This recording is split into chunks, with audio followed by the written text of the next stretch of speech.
Start spreading the news. We interrupt our program to bring you this important message. New York, I love you. I love New York.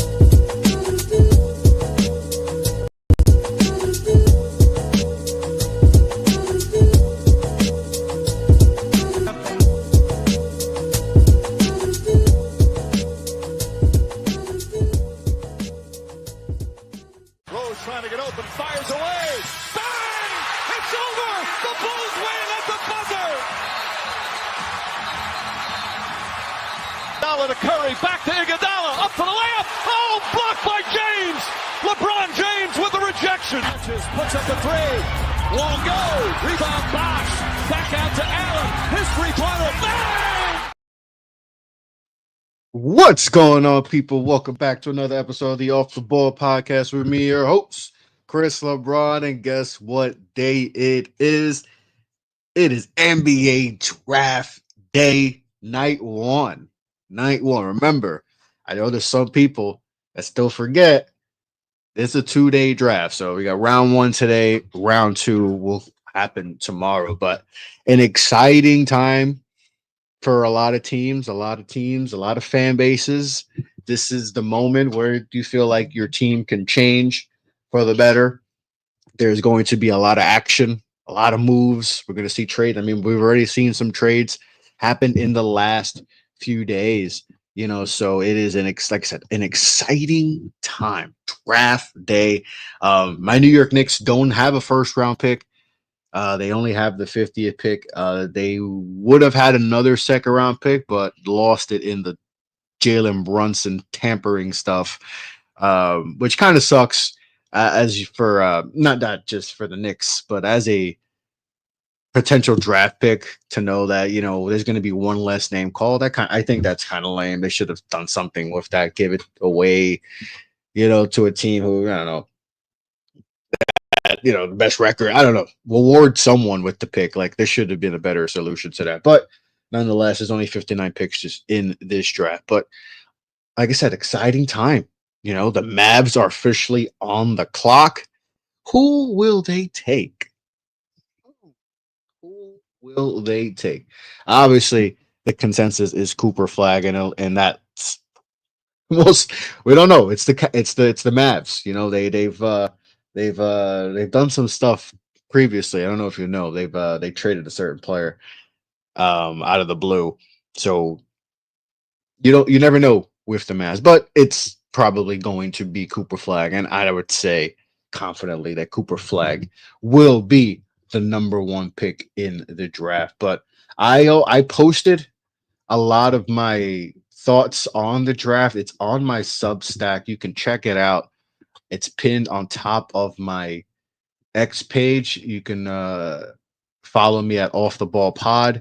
I will be on Knicks Fan TV tonight doing coverage of the NBA draft, followed by I will be talking about the draft at first round of the NBA draft with my guy Josh Rodriguez after the first round is concluded. We'll hop on his pod and we will be talking more about the draft and night one and whatever happened, whether there's trades or just to get more familiarized with some of the draft picks. We'll talk about it on his podcast at Dime, so check that out too. But yeah, Mavs are on the clock with the number one pick. I think the first two picks are going to be as chalk as chalk. I think the first two picks will be Cooper Flag followed by Dylan Harper. Then it gets interesting at 3 with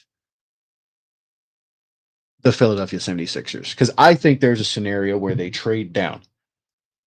They're in a kind of a weird spot because a lot of the guys potentially that they can target, they already have guys there. Obviously, Jared McCain, Maxey.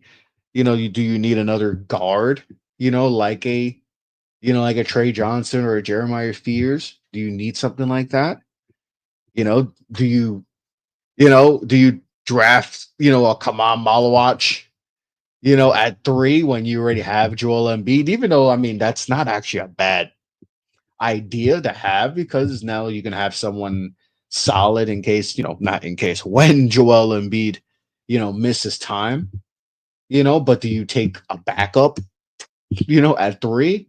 So I think they're in a position where I think there's a trade back. Obviously, we know that Brooklyn added another first round pick. So they got 5 altogether, Brooklyn. They traded with Atlanta to get another first. So right now they got 5. There's no way that Brooklyn's going to trade 5. I see a scenario where Brooklyn's going to try to trade up.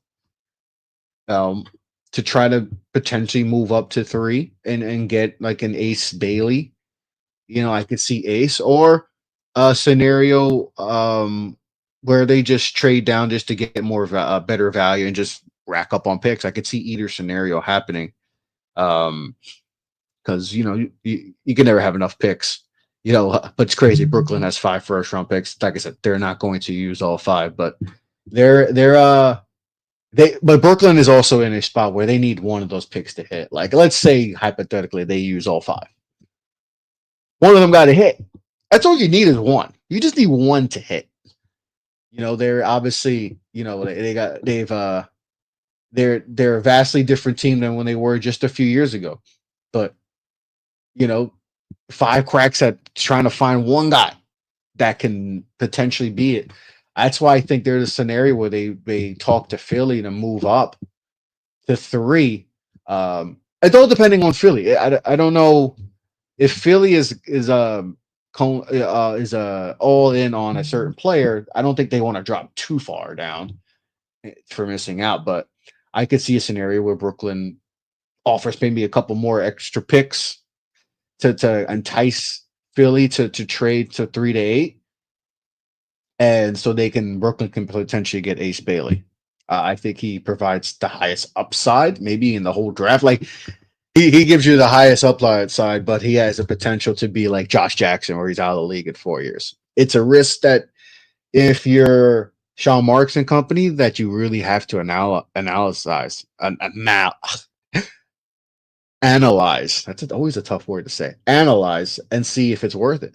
When you have 5 first round picks, I think you got to take a shot where if you could trade a couple of those and try to get up to 3, I would definitely take the chance and try to see, take an Ace Bailey and see if he becomes this guy that potentially people are saying he could be. He could be this Tracy McGrady, Paul George type of player.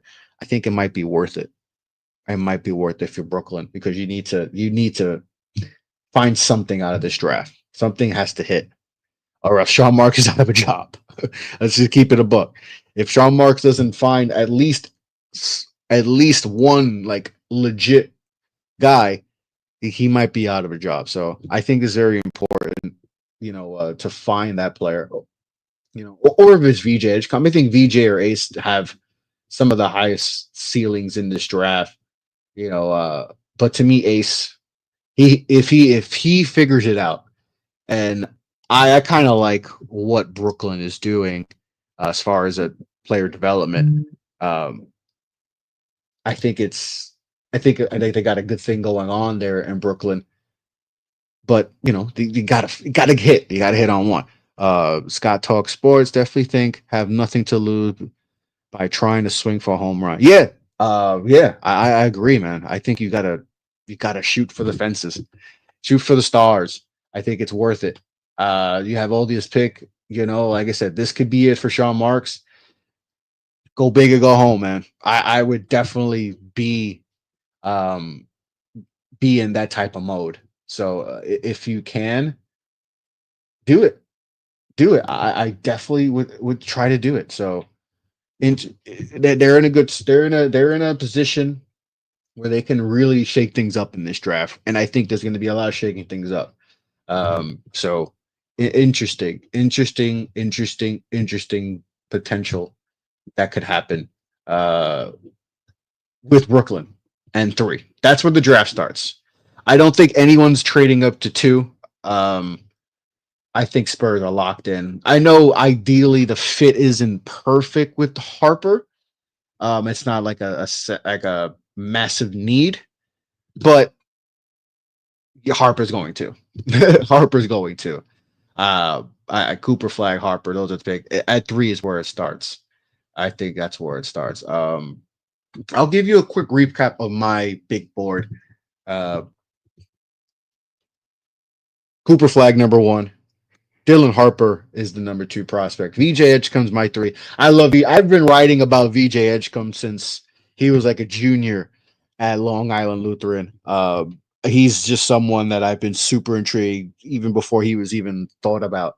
I remember writing him for a public. I forgot where I was writing for, but I wrote about him. Um, I didn't get to see him live, but I remember some people talking about him, and then I just started watching some of his stuff online when his games were be played, and it was you could watch it online. And I remember watching him and be like, "Whoa, this kid's good." And I think at the time he was probably like uh, he wasn't really talked about a lot. Talked about maybe locally in New York, but he wasn't talked about nationally. And man, he rose, and I wrote about him a few times. Like this kid's getting better. He's getting better. He's a NBA frame even as a junior and stuff. So, and then to see him rise, he had a tough start at Baylor, and like I said, overall wasn't perfect, but you know, um, there was some weird stuff going on with Baylor. Jeremy Roach having the ball, it just wasn't ideal circumstances, but played better as the season go on. Tailed off a little bit down the stretch, but I I think he's if he can get everything, he's gonna defensively. I think he's gonna be fine. I know the handle needs some work. I know the shot is not perfect, but I think it's all fixable. I think it's all stuff that can be fixed. So I'm not really too worried about like his potential. Like I think he's gonna be a really good player. I think he's gonna be a really good player. Let me see. Greeny Green. If Ace don't become a star, he could be a grade 3 and D. I can see that the defense still needs. I think I think the defense is just a matter of him putting a little bit more emphasis on it. I think the defense tools are there. It's not consistent, but he was also relying to take a lot of the load off because Harper did miss some time too at Rutgers, so he had to take a lot of load. And he's a scorer.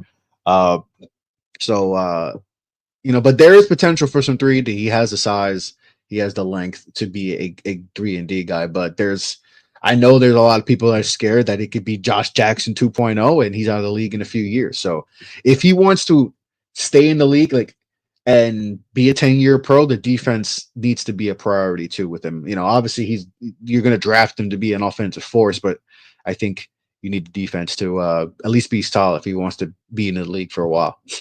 And VJ, I was talking about VJ right now, Greeny, and I think he has tremendous. I mean, probably has, you know, him, Cooper, Ace, Dylan. I mean, no, that's why they're going to top five because their ceiling is absolutely insane. They figure it out. So yeah, I think his ceiling is very high. I think he has potential to be a really good player. I've, like I said, been high on him for a long time. So I'm excited about this to see him at the next level. If he right now in my latest mock that I did, I have him going to the Jazz.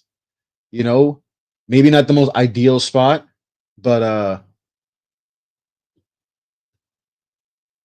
think they need to find a guy that could be the guy. Like they have a bunch of good players, but they don't have a guy that that can be a franchise guy. And I think VJ can be that for Utah for sure. So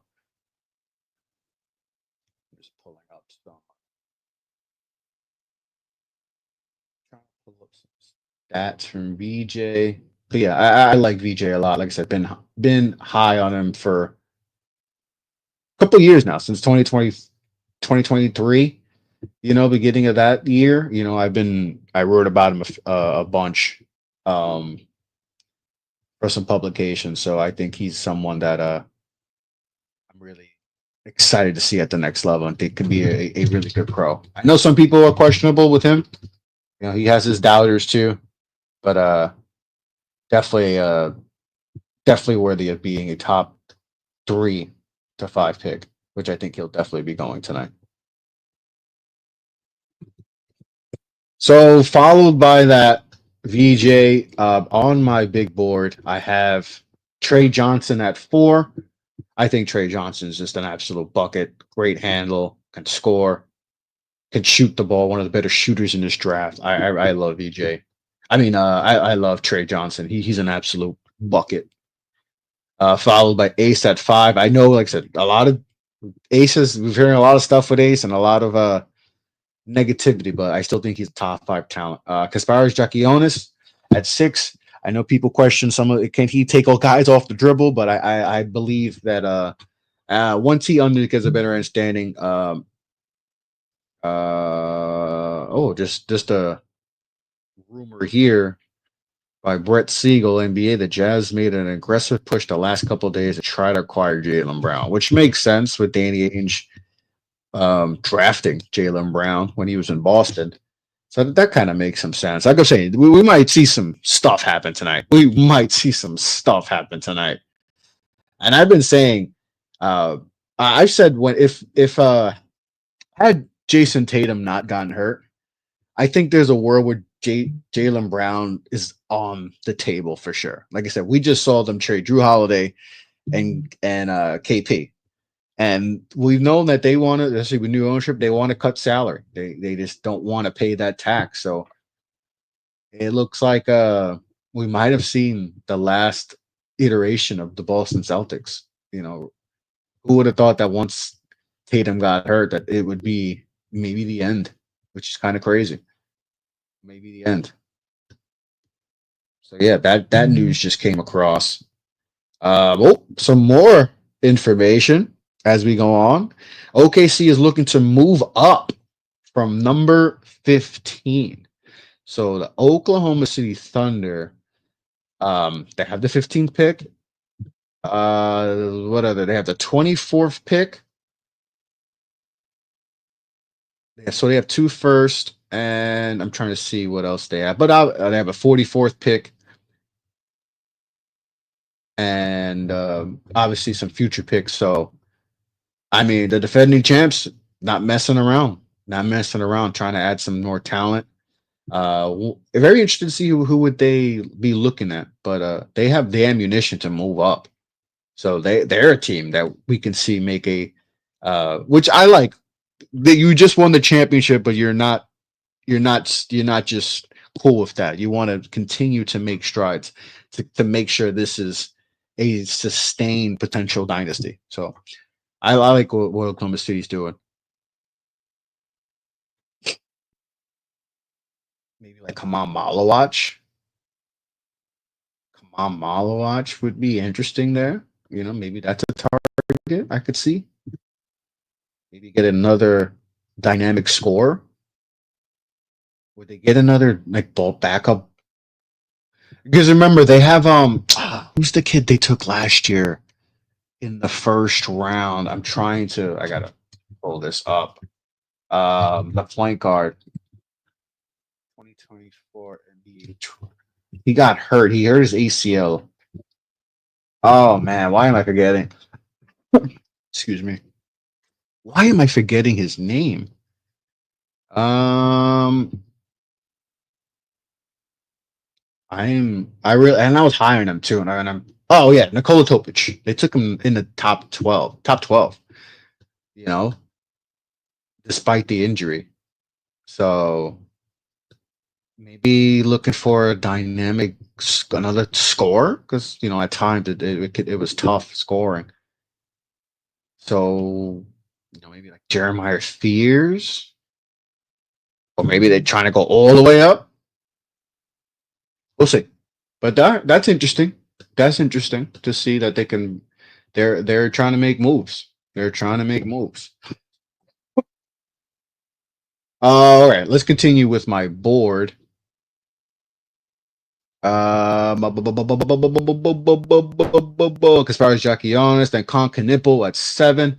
You know what's crazy? Me being a Duke fan, early on, before the process, I liked him, but I didn't know if he was an NBA guy. Then as I was like, wasn't crazy about him. But then as the season went on, when Cooper Flag got hurt, he kind of grew on me a lot. And I think he's gonna fit in wherever he goes. Good movement shooter, strong. Sometimes could bully you, off the dribble. Not the greatest finisher or athlete, but I think at times sneaky. Like I think you don't take it for granted at times because sometimes he'll sneak up on you and do some things athletically. So I think Khan's going to be fit in. He could fit in essentially anywhere. Come on, Malawach. I know, especially in that Final Four game versus Houston, where he got kind of bullied against bigger guys, and I was so frustrated watching that game.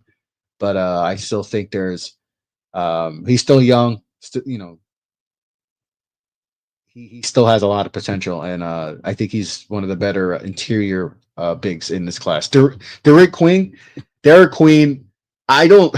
It's crazy because I don't know if he's a perfect fit in the league, but I just watch him play. I'm like, he's just a good basketball player, man. And it might not work out. It might be like Thomas Robinson all over again, but um, I don't know. I just think he's one of the 10 best players in this class. Like he's just good. Like I know defensively he's not perfect, but and the outside shooting might be not there yet. There's potential. I think he shot like 30% from three. But I think there's potential to be a better 3-point shooter. But I don't know. I just think he's a good basketball player. I just think he'll hoop. so I think it's worthy of taking him top 10. Cedric Coward, he's someone that he's really good, man. He's really, really good. Just a few games he played this year at Washington State, but in those few games he showed out. I think he averaged like 18 points a game. Splits are really good. Committed to Duke, but the process is so good that he turned down Duke. You don't see a lot of people turn down Duke. You know your draft stock's going really well when you turn down Duke. So he's in a good spot to go really high. I think he's someone that can go higher. Even he can go top 8. I can see that happening. Maxime Renaud, his range is kind of wide. I've seen some people have him in the 30s. I have him here 11. I think he's another guy, just a good basketball player. So it's in the ACC, seeing him a lot. So I just think he's a big that can fit, could shoot. I like him a lot. Thomas Sorbert, had the foot injury, but another big that I just like. He's not as tall as what you want in the big, but man, he has a 7'6" wingspan. So, he's someone that I think can go higher too. Then Duthero, I'm higher than consensus. I know some people have him late. I know the Knicks worked him out. Knicks have the 50th pick. I can even see the Knicks maybe trading up for him. He's someone that I think they should target if he drops into the 20s, which he probably would be, but I'm just higher than him most. I just think he's just as good as like a Cedric Coward. Maybe not the shooter as like Cedric, but to me he's in that same realm. Jeremiah Fears, I love the ball handling. I love the big shot making, tough shot making. I just think it's what is his role when he's not in that mode? Can he be a good off ball player? I question that a little bit. So that's why I have him lower than a lot of people. A lot of people have him in that top 10, but I still have him a lottery pick, but there's some worry. Rasheer Fleming, for some reason, you're hearing that he could drop into the second. I think that's kind of crazy. I think maybe he's not a top 15 pick, but he's a first round pick for sure. Like I think whenever time I see Rasheer Fleming playing, I think Nasri would better on ball defense. That's what I think. Noah Sengay, he's probably going to go higher than 16. I think he's going in the top 10 for sure. That's just my opinion. I think he has crazy tools, can do a little bit of everything. So I like him. Jace Richardson, he's one that has a very high A lot of people have mentioned that he can fall, maybe out of the first round. I think that's insane. If you do that, don't do that. Take him in the first round. I understand he's a undersized point guard, but he's a lot more athletic. He's not his dad's athleticism, which not a lot of people are. That's like 1% of 1%, but still a great athlete. Could shoot, can shoot the lights out of the ball. Like I don't like dual comparisons, but there's some uh there's some Brunson in there. There's some Brunson in there. That's what makes me have him this high. Carter Bryant at 18, Igor Dem at 19, Danny Wolf at 20, Colin Murray Boyles at 21. He's another one where I've seen people have him as high as 2. I saw someone have him 2. I don't think I go that high. I don't know if the shooting will ever be there, but I think he'll be a good piece. But have 3 is that was 3 or 2 was insane. Nick Clifford, Joan Behringer, Aso Noel. I probably have him lower than most. I don't know if he's a perfect fit. He'd have to go to a specific team to maximize his potential. Will Riley, Liam McNeely at 26, Nolan Traore at 27, Walter Clayton Jr. at 29, Elijah Martin at 20. Walter Clayton 28, Elijah Martin at 29, Ryan Kalkbrenner at 30. Elijah Martin. I think of Elijah Martin if Deuce McBride was yoked up, even that's what Elijah Martin is. He's a bulldog. I think he might be the best on-ball perimeter defender in this class. He's just an absolute bull. Watch some of his tape against Auburn in the Final Four, and then that whole run, he was locking up dudes.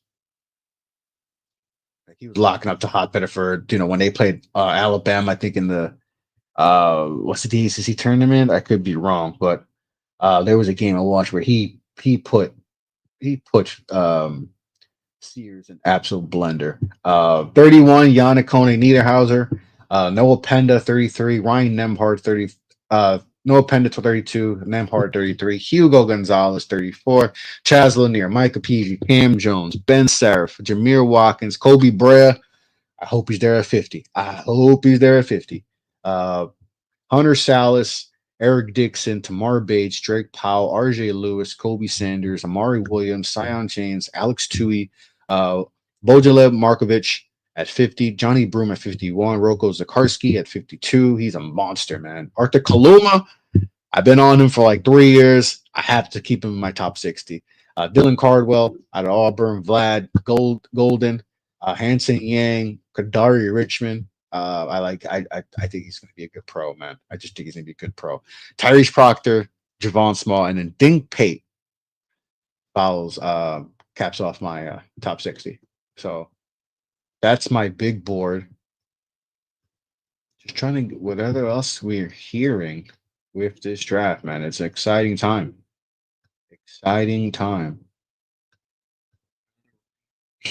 Are we hearing?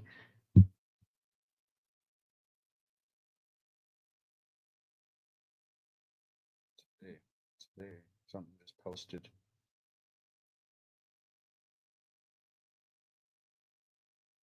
Something just posted.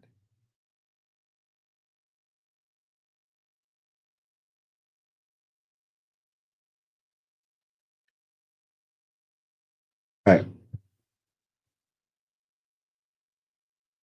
I got my mock draft on my Substack, so check that out too. Just some draft superlatives that I like. I think the best shooter, I'll go in order I have it on my Substack. The best scorer, I think, is Ace Bailey. I think he's the best scorer in the draft. The best passer is Ryan Nemhard. Best ball handler is Jeremiah Fears. Best shooter, Kobe Brea. Best shot blocker to me is Ryan Kalkbrenner. The best perimeter defender, like I mentioned before, is Elijah Martin. Best athlete is VJ. He's just an elite level athlete. Some bold predictions before we head out. I think the Nets move up to 3 and take Ace Bailey. I think Thomas Sorber gets picked ahead of Derek Queen. I think Nolan Traore slides to the second round. I think Florida gets 2 guys drafted in the first, and Elijah Martin and Walter Clayton Jr. Um, and I think only freshmen go in the lottery. That's a bold prediction. That's my bold prediction. Um, I don't know. I just feels like I think all freshmen are going to be goal top 14. It feels like it's that way. Um, some interesting things. The Knicks have the 50th pick. A couple things. Things I wrote. Some potential guys who I think could be there at 50. There's guys I want like Kobe Bryant, Elijah Martin. Like there's guys that I would love to take if they're there. But realistically, these are the guys I think that will be there at 50 for the Knicks. And I think Amari Williams, even though I've seen some, and I just did a community mock draft, which I'm hopeful to post uh, as you know, as soon as this pod's over, we're going to post those results. I think Amari Williams could be there. He's a monster of a man, 6'10", 260 pounds, 255 in that range, average 10 and 8, almost 2 blocks a game. At Florida, massive wingspan at 7'6".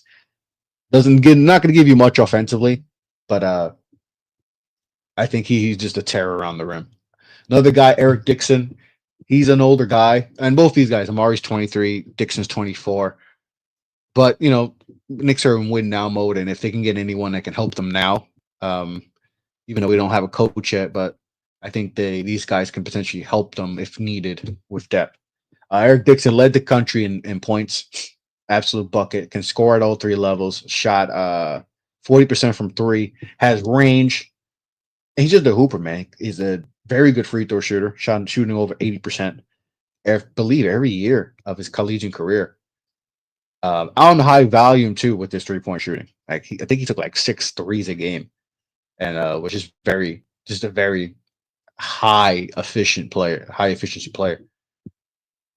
Not a great athlete defensively, but there's a reason. There's a reason why he's going in this range. The defense, there could be some stuff potentially there, like he could be, but that's not his strong suit. That's a concern. He's not a great athlete, but if he learns how to use his size, which at times he does, he uses size for defense, there's something there. But another guy, Dink Pate, I think just off the potential, I think he's worthy of the 50th pick. Like I talked about in previous pods, everyone's going to go up. Like Dink Pate probably is not a guy that would get drafted if everyone had stayed. Just hearing a rumor here.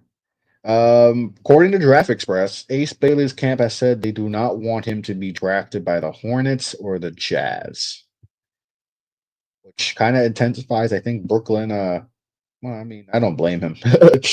Those organizations haven't shown the willingness to want to win, especially the Hornets. They haven't won them forever. I get it.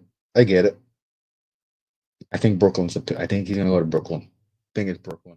Back to Dink Pate. The numbers are going to show you that he's incredibly inefficient, and it's true. He did get better last year, playing, and I forgot what G League team he played for. He was in the G League at night, and then they disbanded. I forgot what team I looked for, but shot a lot better. I think he was in the low 40s compared to in the 30s. Previously, 41% he shot, 30% from 3. So, like I said, there's a lot that needs to be worked on. But I feel like if at 50, if all your guys, the list of guys that are worthy of getting drafted are just really low. If he's there, he's worthy of being drafted, and then you throw him in the G League for a few years, just let him develop, and then see if you got something in a few years. And if not. But I think he's worthy of a pick at 50. Like I said, I don't know if it's going to translate, but I think it's worth a shot. The talent is there. The talent is there. You just got to figure out how to put it all together. Because talent alone, he's like a top 20, 25 pick. Kobe Bryant, best shooter in the class. He's just an absolute, like, if he's there at 50, I don't think he's going to be there. I highly doubt he's going to be there. But if he's there, take him. Simple. Take him. It's just that simple. He's the best shooter. Like if all these guys are available at 50, and I had to pick one, it's Kobe Bryant. It's Kobe Bryant. I'm taking Kobe Bryant. He can shoot it. Yes, defensively, I don't care what he can't do defensively. I just think his shooting is absolutely perfect. It's like Georgie Niang is. I think, but just like a better athlete. Oh, Fred VanVleet intends to sign a 2-year extension with the Rockets.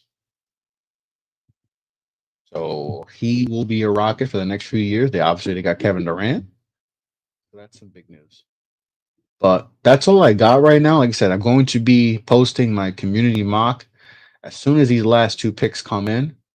And then, like I said, I will be on Knicks Fan TV tonight at 8 p.m. covering the draft, followed by going on the Dime pod with my guy, Josh Rodriguez. And we will be talking about the first round of the draft. So I appreciate everyone who tuned in. Please hit me up at Off the Ball Pod. Talk about the draft. Like I said, I'll be talking about it, tweeting about it on air, talking about the NBA draft. So the first round's tonight. Make sure to tap in. All my links are in the description. So on that note, be well, be safe, take care. Happy NBA draft day, people. And it's hot. Stay cool, man. Stay cool as possible.